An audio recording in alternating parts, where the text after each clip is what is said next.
Let me invite upstage our moderator, Andrew Skipper, CEO of Polymetris and immediate past president of the Royal African Society. But Andrew, maybe just tell us in a bit what you do. What is the Royal African Society? Hi, thanks so much. Your Excellencies, ladies and gentlemen, all protocols observed, and thanks to Paul and Linda once again. I'm a regular, as they both know, at their events. I've just stepped down from my role as the director of the Royal African Society, which is a 120-something years old institution whose focus is informing people in the UK and Africa about Africa and its countries. It was set up 120 years ago. It's got a fantastic mission. It's not political. We have Prince William as our patron, and we do a whole range of things. We are the Secretariat for the All-Party Parliamentary Group for Africa. We publish the leading academic journal on Africa, African Affairs, and much more interestingly for you guys who are all going to be attending, of course, in November, we're running Film Africa, which is curated by Keith Shiri, a Zimbabwean. It will have a DRC focus, and we'll have Nigerian, Ghanaian, and other, and I'm sure we'll have Rwandan films there as well. But you should all come to that. I also wanted to mention, I'm also on the advisory board of 154, the famous art show, which you will all know about, which is being held in Somerset House in 2 weeks' time. You should all come. If anybody wants a ticket, talk to me afterwards. It's open for 4 days. There'll be exhibitors from all over the place. So that's what I've been doing. Am I filling in time at the moment? All right, okay, fantastic. Well, in that case, I would like to welcome to this panel is, we're getting a bit into the diplomacy, trade, and it's a bit of a change from the last session, but it is going to be about collaboration. It's going to be about collaboration between African countries and the UK. Very important at the moment, although I've just been informed. I spoke to the Minister for Africa about 3 months ago, and he's 3 weeks ago, and he said to me, what do you really want from me? And I said, well, unlike the last lot, I want you to be here for more than 3 weeks. And apparently they've changed him. I'm told by His Excellency tells me we now have a new Minister for Africa, and I don't even know her name, but no doubt we'll be told that. But that sort of gives a bit of an example of some of the issues we might be facing. But I'd like to welcome to the stage first His Excellency Johnston Busingye, Rwandan High Commissioner to the UK. Thank you. Please join me. His Excellency was appointed High Commissioner in 2021, so quite long-standing, I would say. So he knows all about London and the best places to go in London and all about what's going on in politics. Yes, please do. Like myself and various other members of the panel, Mr. Busingye, His Excellency, I think was a lawyer originally, and Minister of Justice and Attorney General of Rwanda, where he spearheaded comprehensive reforms. And prior to that, he held several senior judicial and legal positions, including President of the High Court of Rwanda. So I'm a simple commercial lawyer, a very eminent judicial man. I think we have Ambassador Asante Bediatuo here. Fantastic.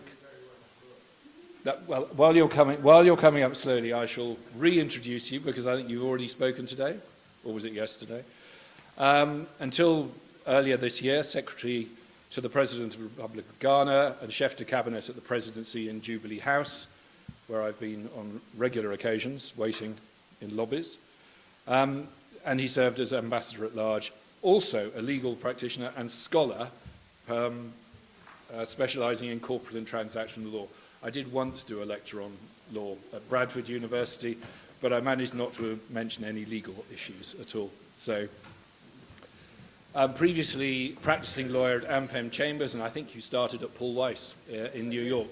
So, another great lawyer, and on the members of several boards, including the African Prosperity Network. Finally, I believe a non-lawyer, Diana Addo.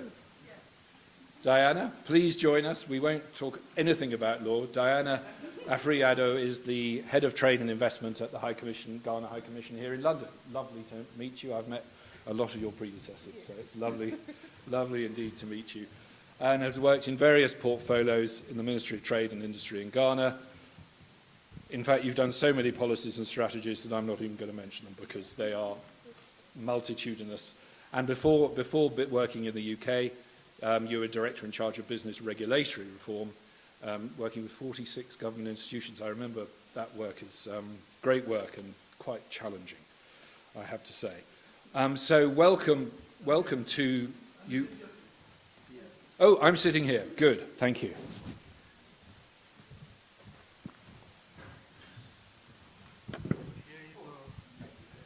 My herniated disc will just about. So I'll be borrowing your stick later, I think.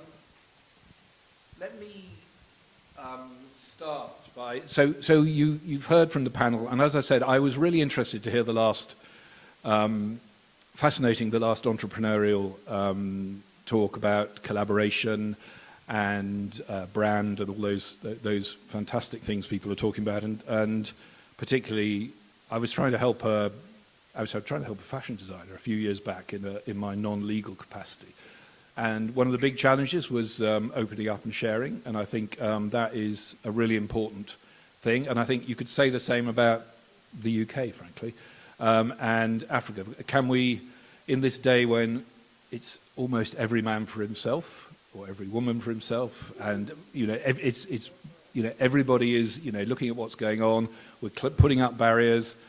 The Africa Continental Free Trade Agreement comes in just in time for Donald Trump to put in tariffs all over the world. So I'm interested. First of all, I'll start with Your Excellency, I think, and then just really an open question. What do you consider to be the key issues which the UK and your country and Africa as a whole need to address to progress together and to be successful? And perhaps some examples of where this is working well. And just for my own benefit, what role does diplomacy play in this? I see my former colleague Nick Westcott, formerly of the Royal African Society, has just written a book on how to be a diplomat, but I'm sure you'll tell us what he says in that. So, Your Excellency. Thank you very much. Good afternoon, everybody. I'm so happy that finally we're here with Linda and Paul and the rest of the team, getting us together. I think point number one about this event is getting people together. When people get together, then they can speak, and they can speak with some impact. So thank you, Paul. Thank you, Linda. Thank you, the whole team, for getting this together. I want to respond to your question in my own way. When I look at the room here, everybody looks like younger than me, right?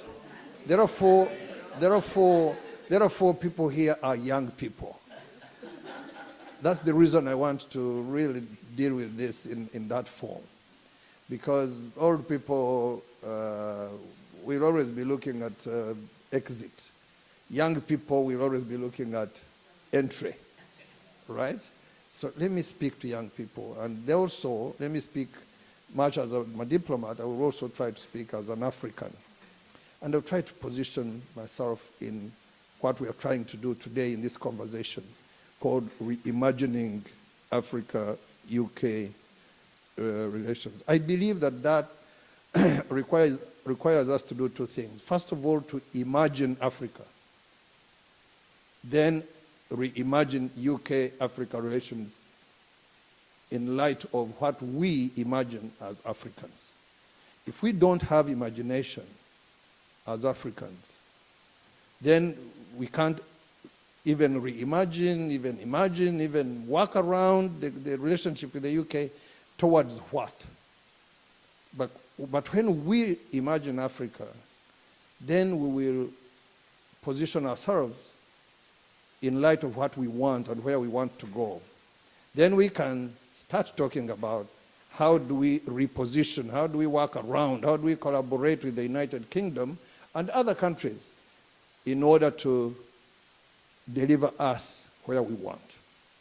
And I want to speak about countries, and I want to position myself in Ghana, because there is more Ghanaians per capita here in this room than any other country, right? Yeah. I guess So so. let me speak about Ghana. 126 years Ghana was under British colonial rule through all sorts of administrative arrangements. 126 years. 68 years is post-colonial, ever since 1957 until now. Ghana is still very good with agricultural products as exports, with minerals as exports, water products, fishing, fisheries and so on, forestry, and a number of things like that. Gold and other minerals and stuff like that. But if there are hard things, they are being exported. If there are soft things, they are also being exported. But the size of Ghana is 238 square kilometers. The size of England is 130, right? The population of Ghana today is about 34 million. The population of this country is about 57. So, the relationship today is that this country, the United Kingdom, is not just richer. It is many, many times richer than Ghana. How can we explain that? Is it explainable in the 126 years plus the 68? Is it explainable in the resource base, a very low resource base? Is it explainable in the human capacity to imagine? How do we explain some of these things? So that is a situation. You young Ghanaians, whichever village you come from, you can call your dad and check about these facts I'm telling you, they will be correct. Right? So what we want to imagine is that Africa needs to change these things. Africa needs to think that, for example, I also looked at what UK exports to Ghana: refined petroleum, electronic and electrical goods, iron and steel things, and something I don't like to speak about here, but it is done, used clothes, right? You Ghanaians, you should, even if you walk naked, you should stop taking used clothes. But that is for you to do, not for me. Even if you walk naked, but don't take used clothes. It's a wrong thing. But that's different. But let me talk about iron and steel. If we don't manufacture iron and steel, we'll never produce a chassis of a car, we'll never produce a rim of a car, we'll never produce anything about a car, not even a bicycle. You get it? And if we don't do that, the cocoa that we export, let's say for a month, is always going to be equivalent to one Land Rover that gets out of here and is imported by some rich man in Ghana. 2 Land Rovers are like equivalent. I don't know really, I might be wrong in terms of the facts and the numbers, but in terms of trade, 10 Land Rovers from here, you will ship all the cocoa from every village, from every mother, every father, every grandfather, all the cocoa for 10 Land Rovers, for just 10 rich men in Ghana, or a generator, or 100 computers. That is our situation in Rwanda. That is the situation in Nigeria. That is the situation in Cote d'Ivoire. That is the situation in, name any country on the African continent. So when we are talking about reimagining, right, we need to start imagining that we want to produce steel products. We want to produce electronic products. We want to produce all the plastics and biodegradable things that we want to use, right? That is so important in terms of reimagining this. So,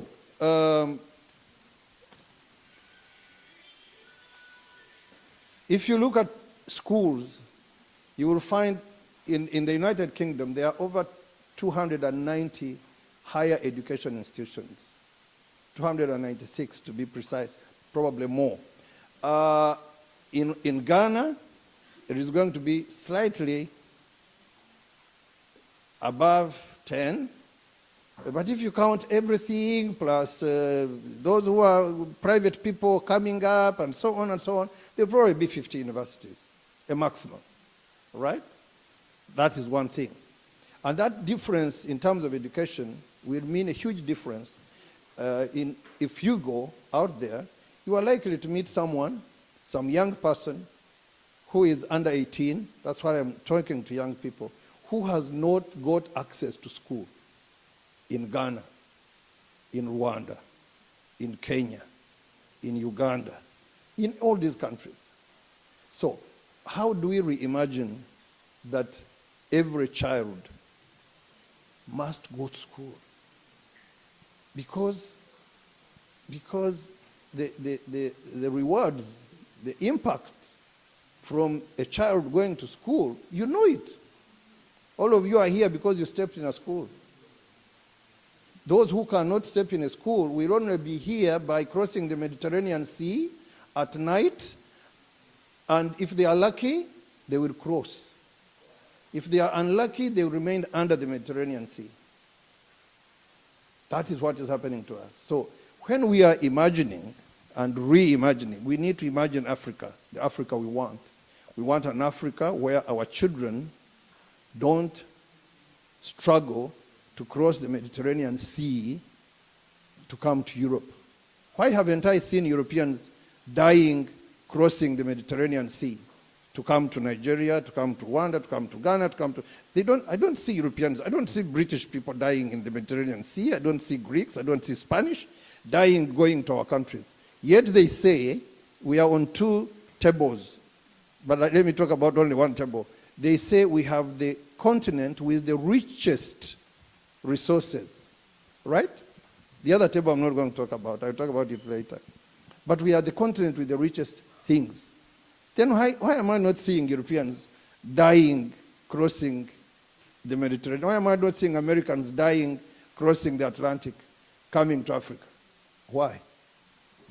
There is something wrong. So the imagining, I just wanted us to open our minds ourselves to the imagining. What we've done in Rwanda, and part of the diplomacy that we do, and the commerce that we do, is to imagine, for example, that we want every child in school, 100%.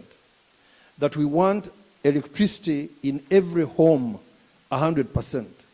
That short of that, it's going to be a moral outrage on the part of that family which does not have electricity from the government to that family. The relationship will be broken. We have to imagine that we want clean water in that home. We have imagined that we want health for everybody. And people who get sick must be knowing, they should know that they should be treated. But here, in many other countries, when you know your mom is sick, you won't even sleep because it is you have to stand up and struggle. The system is not going to provide support for this person. So we have imagined that this ICT race, the information and technology race that we are in, including the artificial intelligence race that we are in, we have imagined that we should be with the movers. We have imagined that we should be on the table, not on the menu, on the table, sitting with the people, deciding where artificial intelligence is going. So all these things, we have imagined them. And our diplomacy, our collaboration, our engagement under the CFTA, with our bilateral relations with the United Kingdom is going to be that. The second thing that I wanted to talk about is aid for development, not aid for politics. I think you will agree with me that for all these years since independence, aid has been two things. One, it makes people sleep, and you think that there is something, okay? You sleep because there is maybe something. You won't die. You know you won't die, okay? But you won't get rich. So aid has created a lot of sleep.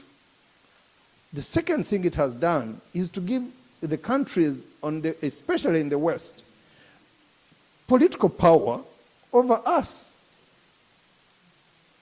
They wake up in the morning and say, Rwanda, why are you doing this? You say, because, you know, we have these concerns and these concerns. No, we have stopped aid. We have stopped the other road that was going the other place. We have stopped the hospital that was being built. We have stopped money for education. Okay? Do you realize that thing happens? So, aid in the diplomacy that we need to be doing, in the reimagining of the relationship, which we have already communicated, is that aid should be aid for development. And aid should help us to get off aid. And how is that working with the UK, which is with the UK, I think at the moment? Yeah, because that's the sort of there is focus. a lot of reception. There's a lot of reception. There's a lot of understanding. They like it. What we are working on now in the last couple of months, as African diplomats here in the UK, is the Africa-UK relationship, the Africa template. What we want to do, what we want the UK to do, and how do we want our relationship to look like. Point number one was, trade, not aid, but also aid to win us off aid, so that we don't. This came out of the consultation which the now previous minister issued in June. Yeah. Yeah. And Yeah, you were all minister, part of that, were yeah. you? I think the current minister will take it on. Yeah, she's hope so. already informed a few people that she will carry it on, and I think it's the best template. I think it's a great collaboration, Yeah. and I think UK stands at a great historical moment again to lead this new reimagined relationship, and also to for us on the other side, to move from what we have written in the documents to actually doing them on the ground, because it takes institutions, it takes the bureaucracy to be yeah, it's easy. I mean, the addressed. UK, they've said, Yeah. haven't they? They're committed, the UK government is committed, I think they said, to a new relationship between UK and Africa based on genuine partnerships rooted in mutual respect, reflecting how Africa, UK and the world have changed, going through all that stuff. I mean, maybe, Diana, picking up with you, maybe you could, you presumably at the Ghanaian High Commission were part of these discussions. I hope you were anyway. Going back to the original question, maybe picking up a bit on that, but also how you see the relationship. Do you believe those words? Thank you very Being much. diplomatic? Yeah. Yeah, I would like to start where my ambassador Yes, and thank you, ended. Your Excellency. Yeah, it's the partnership agreement that we are discussing, and as a bloc, Africa, and then the group. And the challenge has always been, after you've started discussion, and as you are moving, changing government, and then there's a sudden change in everything. And that is why we want to continue with the same document. We don't want to go and start negotiation. We want to continue with the same document.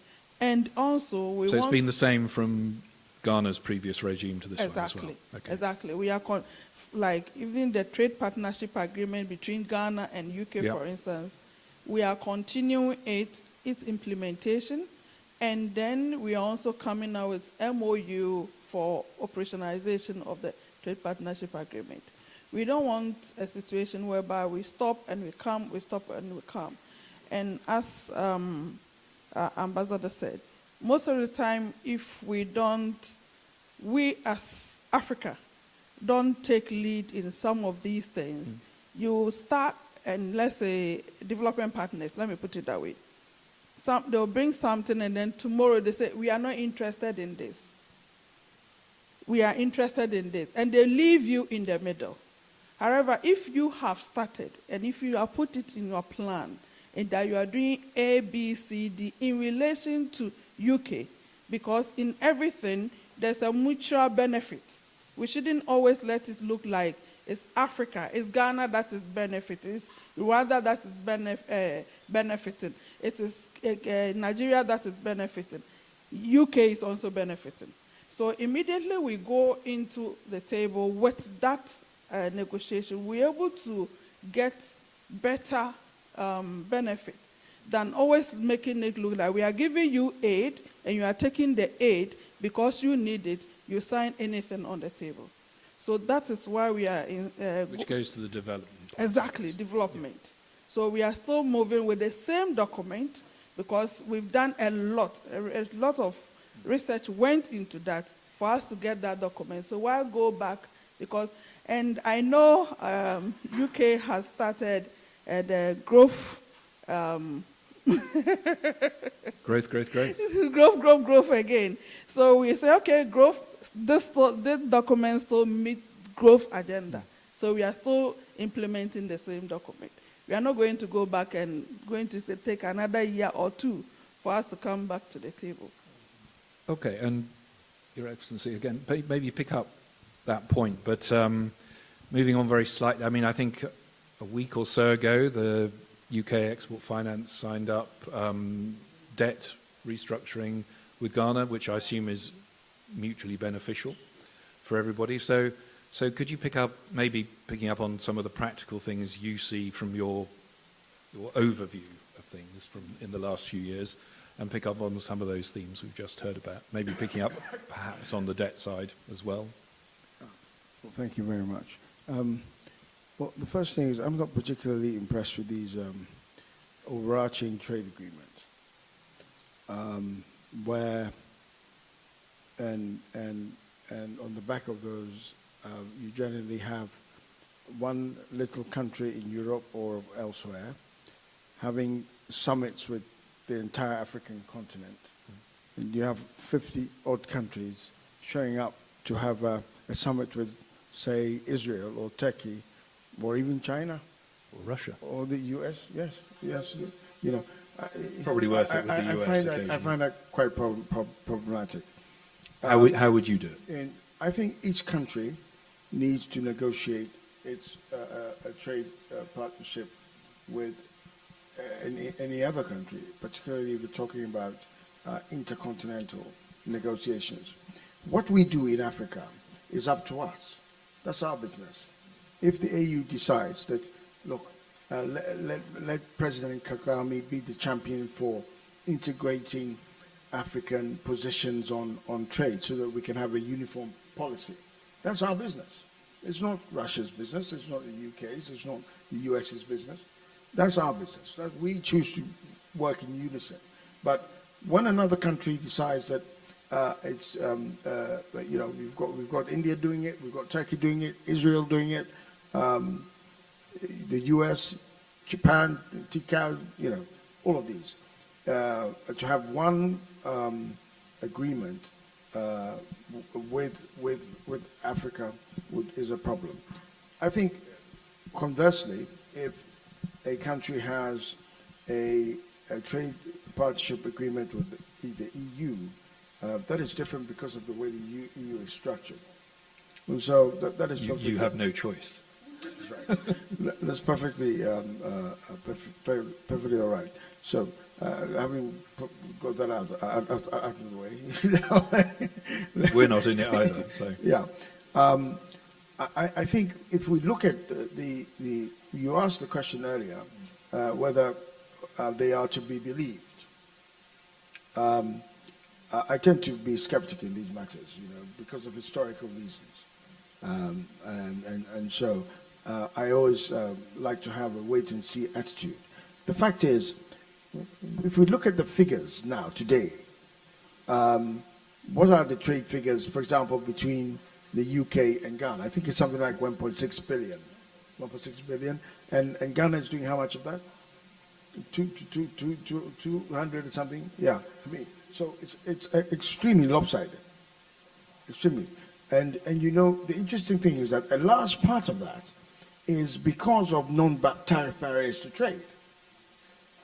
You see, so that they can tell you, okay, well, Ghana gets to import all of these wonderful products to the UK with no tariffs and what have you, but then they'll use standards to deny you the ability to export them because your products don't meet this standard or that standard or this and that and this and that. And that has been going on for years, you know. And I think if the... You think, I mean, there's standards and there's standards, I guess. You think the standards are used deliberately to act as non-tariff barriers? Oh, yes. In some cases they have been. And yet, you know, you look at the issues we have with the US, for example, with chlorinated chicken. People would say that that's a genuine standard, which yes. the UK people want to have. Yeah. So there has to be a balance there, doesn't there? And both ways. Oh, yes. Oh, yes. But for too long, there has been no balance. That's my problem. I think that we can move towards a platform where there's complete balance, and that requires the UK to take into account certain fundamental realities in countries like Ghana, Rwanda, and Nigeria. Yeah, interestingly, picking up, I mean, wouldn't you say you shouldn't do it just with one country and lots of countries? But if the Africa Continental Free Trade Agreement got together, if countries got together, they'd be much stronger, wouldn't they, in negotiating with the UK, Russia, or anybody else? Yes, that's why I said that. As far as that is concerned, that is our internal matter in a way.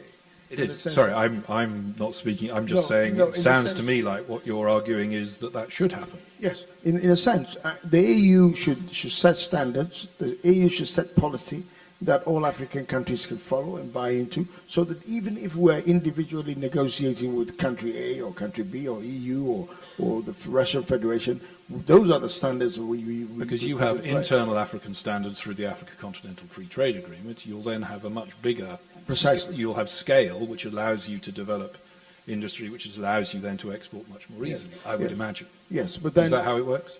Yes, but then eventually. Every country has... there are nuances, and so for certain things you would have to have customized deals with those countries, and that's why a one-size-fits-all doesn't quite work. But then we as Africans would have our standards, would have our policy in how we deal with the trading partners on with respect to those matters. For example, if we decide in Africa that we've all taken a policy that we are not going to export any gold anymore to anywhere outside of Africa if that gold is not processed. If there's at least there's value add stage 1 or stage 2 or stage 3, whichever you want, that at least there must be value added and it cannot be exported just like that. Now, the reason why the African Continental Free Trade Agreement is important is not just because Africans want to trade among themselves, but Africans want to, through that, promote development. So if I tell a Chinese fellow who's been exporting manganese to China to manufacture batteries, which he then sells back to Africa at exorbitant prices, that look, I can't export this raw material anymore. If you want to take advantage of my manganese to manufacture batteries, you would better put a factory in Ghana. You need to get tough like Donald Trump then, I guess. Yes, sounds like you want everybody to be run by Donald Trump. That's why I don't mind at all with these countries saying no more aid. We will have to get used to it. We will have to deal with it. We will not die. We will have to deal with it. And if I say that if you want to manufacture manganese, I can also say to you, oh, by the way, if you manufacture the batteries in Ghana, guess what? You've got a continent of 1.4 billion people that you can sell to with no tariffs, no customs duties, no entry barriers and the like, which is through the AFCFTA. So you, instead of sending the raw material all the way back to China to make the batteries, then come and sell them So at high prices. I totally understand the point, but in the context of our discussion today, what you're suggesting is that the UK hasn't got a role in that, which is fine. I think the UK has a role in that. And because what is the role? the UK does sell us, does sell finished products to us, and a lot of those finished products have ingredients, inputs from Ghana, from Rwanda, from Nigeria. And if the UK companies were encouraged to set up their manufacturing facilities in these countries, it would give them access to a bigger market, at being able to produce cheaper and therefore sell more. They did that before when all these European manufacturers moved to willy-nilly, moved to China when they got cheap labor, and they were manufacturing all of these goods and selling to us out of China. Made sense to them because they lowered their prices, they were able to make these products cheaper than usual, and got the ability to sell them abroad. Yeah. No, I'm not an economist, but that's obviously the globalized against the individual country. It's quite challenging. I mean, Your Excellency, from Rwanda's point of view, the sort of bilateral agreements which have no tariffs, no taxes and things, pointless. Is that what I'm not quite saying that, but what I'm hearing is that you can enter into that agreement, but the UK are just going to put up non-tariff barriers, so it's of marginal interest to you. Is that? I mean, Rwanda has a much more service-based content. Maybe, I think. but So, our economy is very much into the service. exactly. So you're much more service-focused. But let me also make these couple of points. One is NTBs, yes. The standards might actually translate as NTBs. Yep. But there are two things. That one, standards must be there because you are exporting into someone else's market. They have health standards, they have agricultural standards, they have and the lady before was talking about and ESGs, everybody else compliance does standards. So standards will always be there. And what I'm seeing lately is that many of our countries have really have satisfied the standards. I don't think there is one single major product in Ghana or in Rwanda or in Kenya, over the last 10 years, 15 years, which has not satisfied the threshold of the standards. I think we have. Once in a while, of course, we complain, especially with the EU. Once in a while, they come up with a new standard. You've been exporting something for the last 7 years, and one morning you wake up. We won't talk about the just transition and CBAM. Yeah, and there is Today, a new standard that has been introduced, and sometimes people have their goods en route. So that is a problem that will usually happen. But I think let's go beyond that and also deal with the little matter of what are we actually exporting. I think I alluded to that in my first intervention. What we are exporting matters, you Africans. What we are exporting matters. So let us think about going beyond what we are exporting now in terms of value. The value of what we're exporting matters a lot. There might be NTBs, there might be standards, there might be all these things, but for those which are able to reach these markets, what is the value? And what is the value addition? That is so important for all of us. And it is Africa's duty, that one. It is whether there is bilateral relationships, whether there is good collaboration.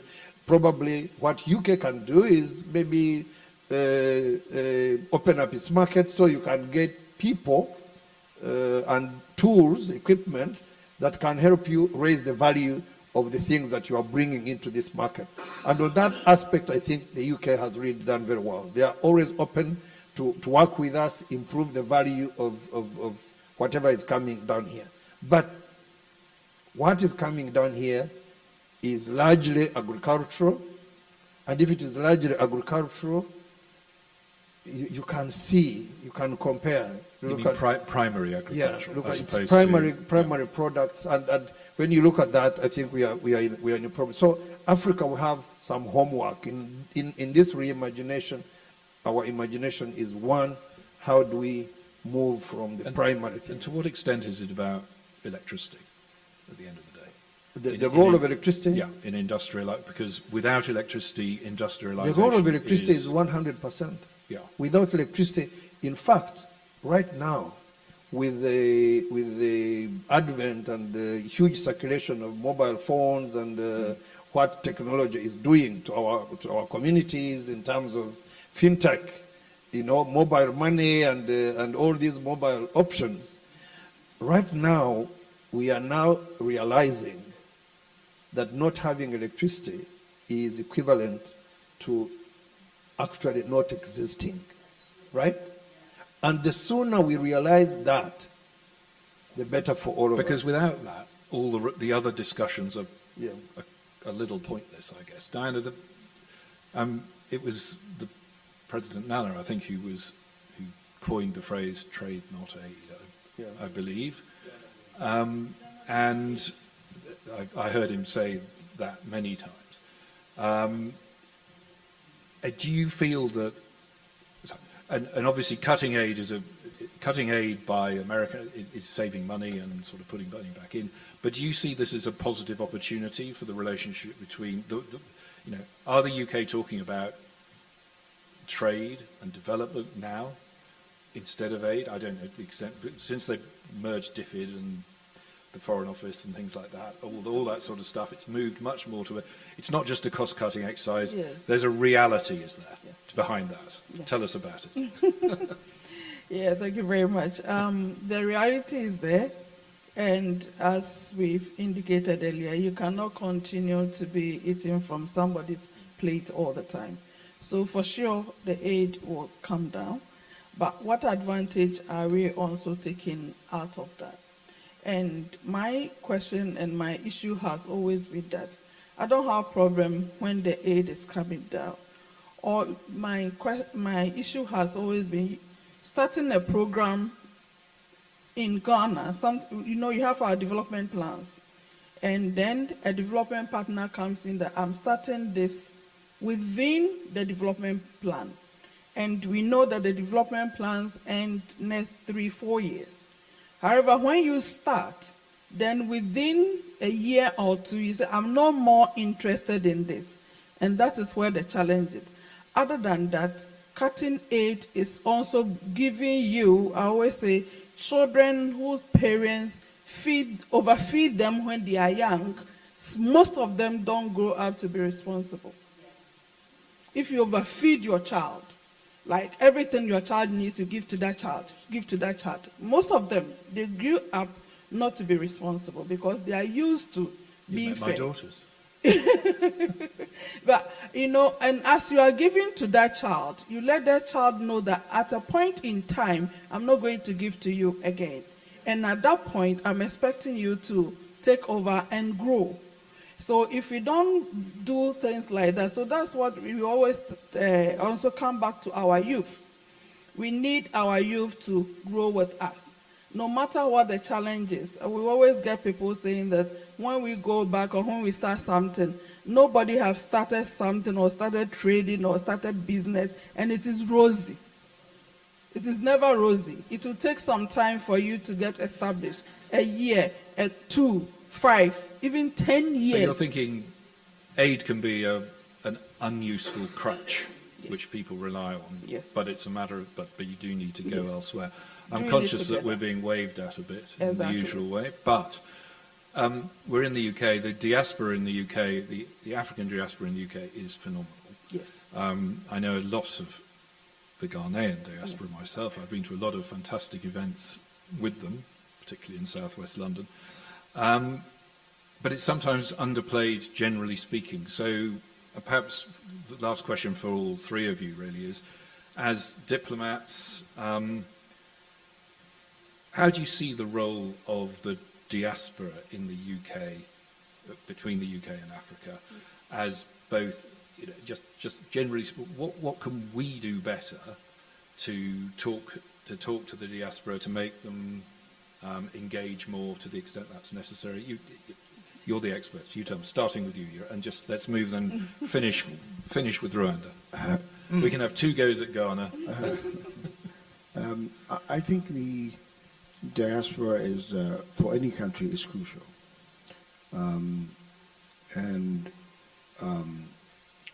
We've seen that with countries such as Ethiopia, in the way they use diaspora to raise money and things like that, to do things of their own. China, for example, the diaspora is very little talked about, but the diaspora is extremely instrumental in China coming of age in the last 30, 40 years. And I think the diaspora, for the African diaspora, can do the same. In as much as the UK is looking to new programs in their relationship with Africa going forward, I would suggest a few things. Perhaps giving some incentives to Africans in the UK when they invest in or do some work back in their home countries. That involves technology transfer and physical investment and so on. It is a way in which the UK can actually help get more funds where they are needed. And now, particularly in the areas of education, health, and gender equality, there could be now. I would imagine that they would have to be extended to other nationalities as well. You can't just say African diasporas. Parliament might have a problem, but it'd be interesting to imagine a situation where, in the areas of education and health and gender equality and so on, if Africans are actively investing in those areas back in Africa, could they be eligible for some tax breaks, perhaps? Could there be perhaps a co-investment policy of the British government with respect to each country? So those are, to me, practical ways in which they can help. The diaspora is also in various areas, disciplines, some professors in technology and universities and so on, and the ways in which they can help the most going forward, I think, is continuing and perhaps scaling up how they transfer technology and knowledge and skills to their home countries. There are several groups, but particularly in America, doctors are, for example, African doctors who organize themselves and provide free medical.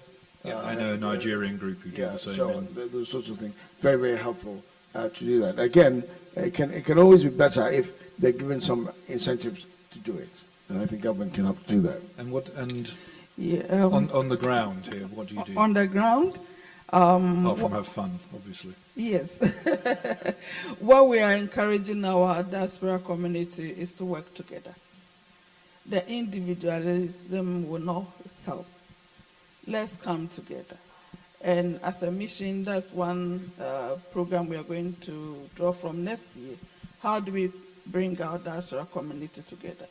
And we've also talked about a fund, a diaspora fund. How do we put ourselves together? Even if, let me put it that way, I'm not saying that's how it's going to be.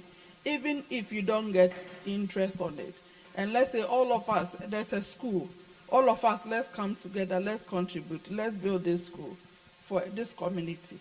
There are lots that we can do together if we come together. Together we stand, divided we fall. And I will encourage everybody here that as you move back home, talk to your people. We always say that the amount of money that is being sent by diaspora community to Africa was more than the amount of money we're going to borrow. But my question has always been, whom is that money going to? And how can we mobilize that money to one pot that we say, if it is road construction, diaspora community, we are contributing this to do something, you know, because if we bring to me, your mother, your uncle, that money goes, you know, the expenditure part, we cannot use it. But the people sending it might think they'd prefer to send it to their family than to their government. Exactly. But we keep on quantifying it, and we are saying that it is more than the amount of money that we borrowed from, let's say, World Bank. But that money, if not put together, we cannot use for any developmental. And I guess that over time, that's creating trust. Exactly. A trust, something ways. That needs to put together. Okay. And Thank you. The final words, because I think we have to bring this to an end. Thank you very much. I think these colleagues from Ghana have really suggested very creative things. Some kind of support to people who are investing back home in their countries. Some kind of trust for people to get together. I may just add 2 points. One, diasporas are ambassadors. They expand the ambassadorial reach because they know their country, they can speak for their country, they can explain things, they can look for investors who want to go and invest, they can partner with them and so on. And secondly, they themselves be the investors seriously. But three, diaspora means something. When people come here, they come for something. Either they have aspirations for their children, they want to have their children have education and something. So we generally expect, and this is what we work with our own communities. We say, look, you came here for these children to get this cutting-edge education and so on and so forth.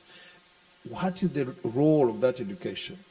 Translate it back home. Let us know that you went from Rwanda, you went from Ghana, you had this education in Cambridge and Oxford and all over the place, and you developed through the whole country and environment and system. Now you come back and let's see what you did. The kinds of investment that we should be thinking about, given second generation, third generation of diaspora, they should be, real investments. Things which deal with transport infrastructure, for example. Are we thinking about networks of railways? Are we thinking about the huge bridges that we have not done? Are we thinking about steel mills? Are we thinking about the things which transform society? This country here, when you look at the railway station of London, we all get out of here and we disappear underground and we are, moving all over the place. Why isn't it in Ghana? Why isn't it in Nigeria? Why isn't it in Rwanda? So these people, these British people who did it, did they have 2 heads? Did they have 3 legs? Did they have 4 arms? They were like me. So we should, right now, the diaspora, second generation, third generation, they should know how to put together financial assets, how to put together partnerships, how to bring together countries, how to package projects, and how to come and execute them, and how to work with our countries. We're working on that kind of mobilization with our diasporas. I enjoy working with every diaspora, not just Rwanda. I am so happy because everybody is, if you're African, I'm your family, you are my family. I don't care which part of Africa you come from. You are my family, I'm your family. So that is what I think really we should be looking at. And if we look at those who are in China, those who are in the United States, those who are in Canada, those who are in Russia, those who are in all over the place, if this, first generation, second generation, fourth generation thinking comes in, then artificial intelligence will be on board. Transport infrastructure will be on board.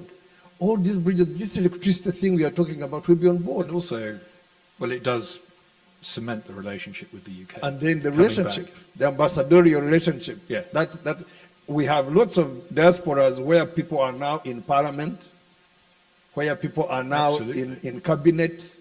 Lots of diasporas Or from even other countries. Leading the opposition. Leading the opposition, well, from Nigeria. So there is things that we see. We may not tangibly quantify them, but they have huge intangible benefit. Yep. Thank you.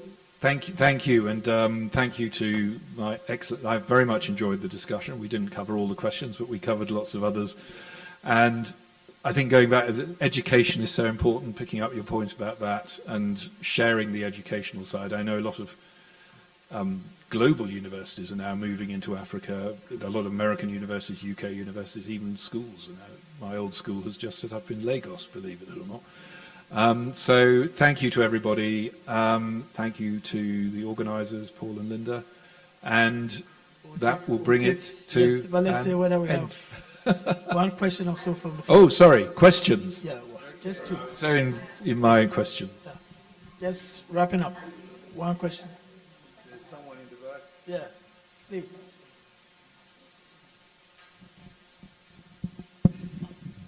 Any question? Thank you. Thank you to the panel.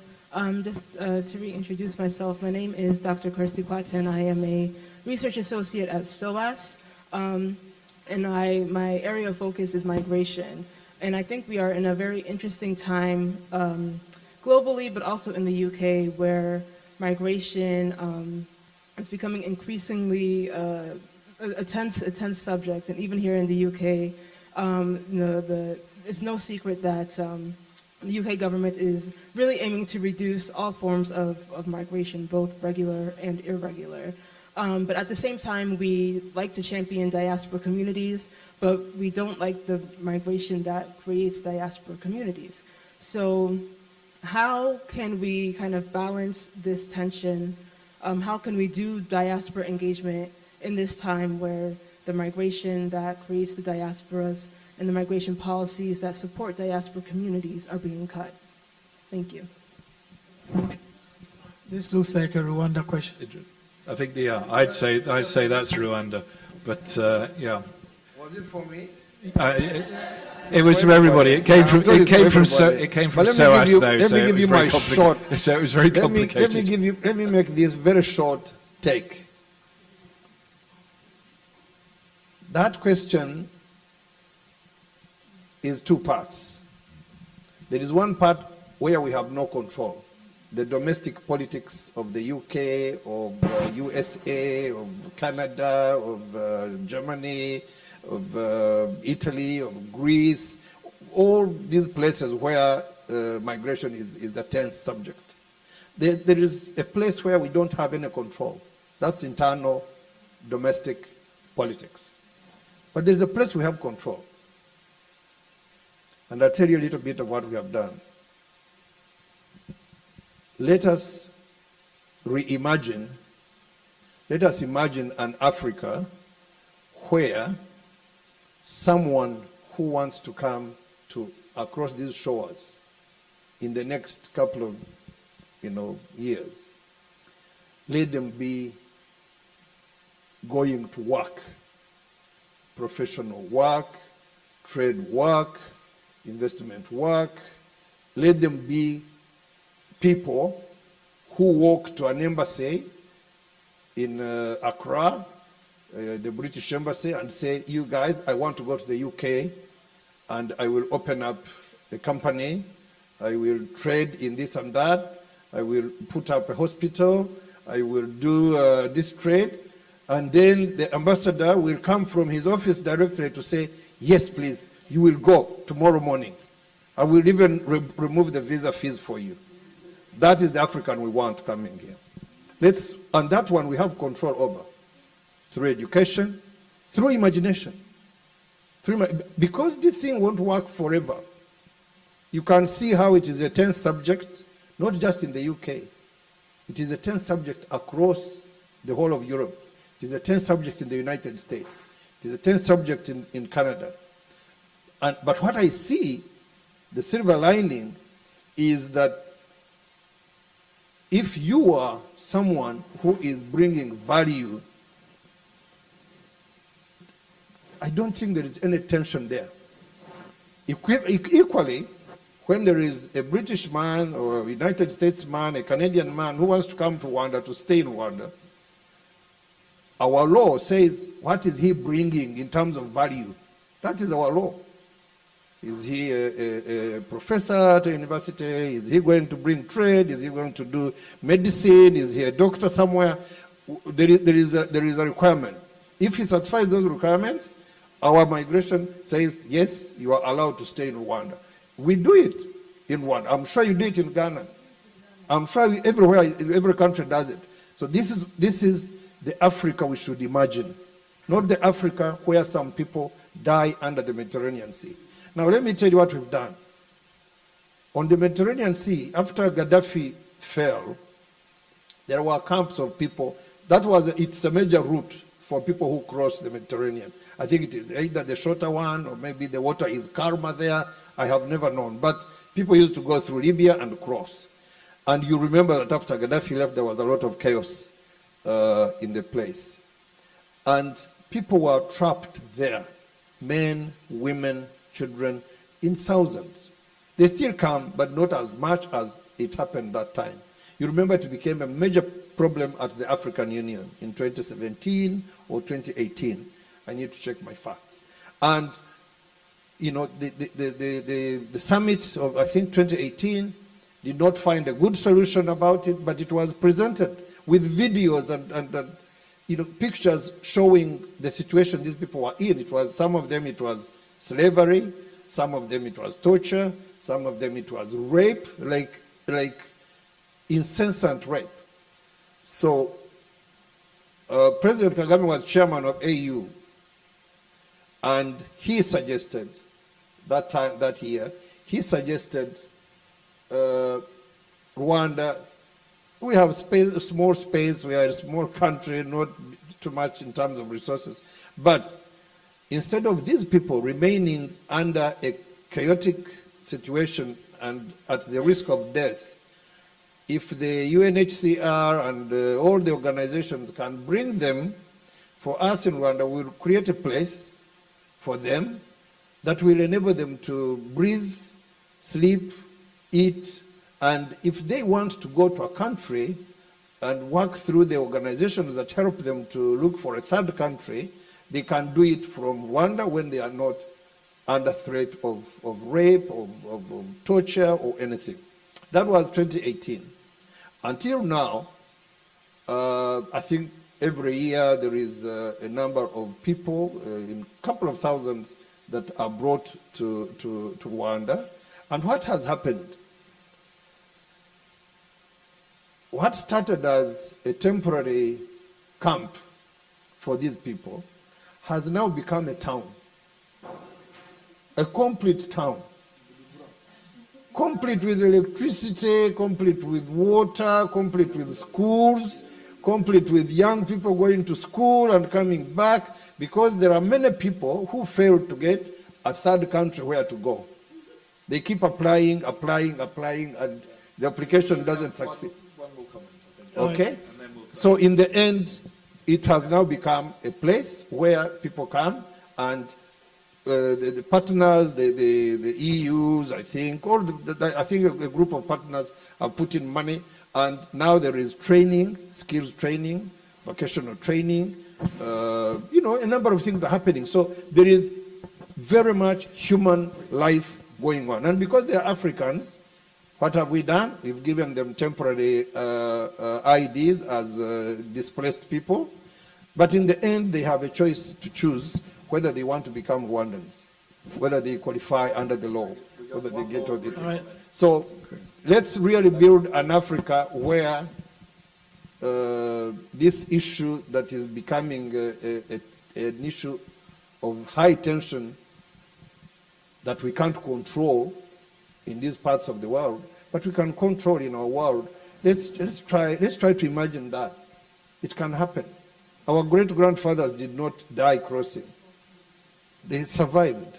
So we may not be them, but we may be them in a Gen Z fashion, right? Thank you. Thank you very much. I think the point was how are we going to have diaspora engagement when the diaspora is being disengaged? As you know, I mean, you're a migration expert. You know, it's as old as time. Human beings have been migrating and so on. The problem in this era is called human rights. Yes. And why do I say so? Because now, when migrants come to your country, because we're all aware of the importance of human rights and treating people with human dignity, the resources of your country are going to be put to use to make sure they're properly housed and properly taken care of. That is where the tension comes in, because the citizens who are here don't want their taxes doing that sort of thing, especially if they are themselves struggling. In a time of prosperity, nobody cares about those things. People are happy to have their taxes used to look after other people because then they feel good about themselves. But in a time of economic austerity or economic difficulty, and in the last 20 years, this world has gone the way of economic difficulty in most parts of the world. And the so-called rich countries are not willing to do this anymore. But we have been migrating and shifting countries as long as human beings have been around. And I think to sort of take off on the ambassador's point, there will come a time the diaspora engagement will go on, but people will become the diaspora through other means, through wealth, through educational or skills transfer, and so on. And so that will not stop. They will still have people, Africans coming to the United Kingdom based on these things. They might not be coming on successfully on boats anymore. But as he said, and I agree with him, those who come on boats, we should also be doing things in our own countries that will not let a young man or woman take the risk of crossing the Sahara and getting onto a rickety boat and landing in Lampedusa or some such place, and where they're going to be arrested and maltreated or not allowed to leave the African continent and put in these concentrations like camps. That's something that we've got to work on to keep the children at home. The thing that really helps is education. And after education, jobs. Africa is going to have a major problem in the next 10, 20 years. The population is huge, the youth population. And if we don't get a grip and find something for these young people to do, there will be a terrible explosion. That's what we should think about. Thank you very much. Thank you to everybody. Electricity and education. That's the answer. Thank you. So, Andrew.